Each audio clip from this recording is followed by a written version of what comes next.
Après quelques jours d'échanges, d'enquête et d'analyse sur la mise en œuvre du cahier des charges de l'Office national des médias audiovisuels, ONAMA, la coordination de la haute autorité des médias et de l'audiovisuel, HAMA, rend le verdict de sa mission.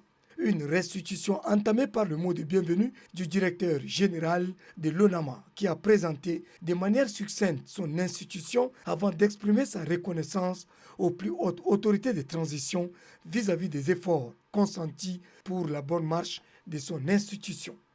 Des moyens importants sont mis à la disposition de l'ONAMA. Ces moyens financiers et matériels, bien qu'a priori importants, suffisent-ils pour la mise en œuvre de la politique de communication publique en matière de radio et de télévision dans ce pays vaste de 1 284 000 km², comprenant une multitude de cultures, de croyances, d'opinions et d'exigences? S'en sont suivies les interventions des différents membres de la coordination de la HAMA, notamment celle de la coordinatrice, par ailleurs vice-présidente de la HAMA, Evelyne Fakir Kanasawa, a fait un aperçu général sur le travail abattu tout en saluant l'engagement et le dévouement de tous les membres de l'équipe et les collaborateurs qui ont permis de parvenir à ce résultat satisfaisant. Quant au rapporteur Jean-Pierre Garmagué est sans équivoque en se situant sur le monitoring de production, les ressources et les qualités des services de l'ONAMA et surtout l'accès aux informations et l'audience concernant la radio Tchad et la télévision nationale. Le premier constat est celui de l'insuffisance des ressources financières. Sur un budget de 14,7 milliards de francs CFA adopté par le conseil d'administration, l'Office s'est vu attribuer par le ministère des Finances 11 milliards, soit un gap de 3,7 milliards de francs CFA qu'il n'a pu combler avec les recettes publicitaires qui sont de l'ordre de 200 à 300 millions de francs CFA.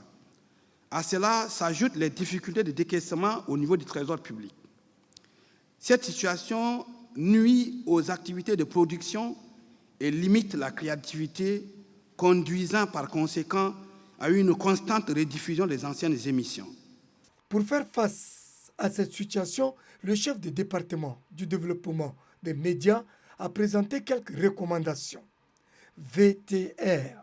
Respecter l'avis préalable de la HAMA pour toute nomination à un poste de direction dans les médias de service public.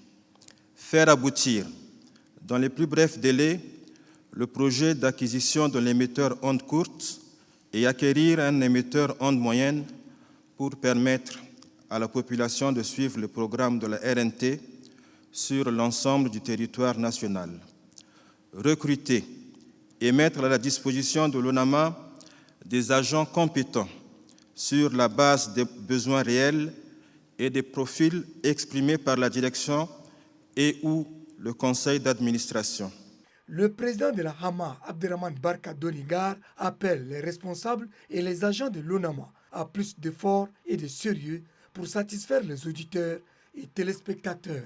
Les exemplaires des rapports ont été remis aux responsables de l'ONAMA, au ministre de la communication porte-parole du gouvernement, au président du conseil d'administration et à tous les collaborateurs de l'ONAMA.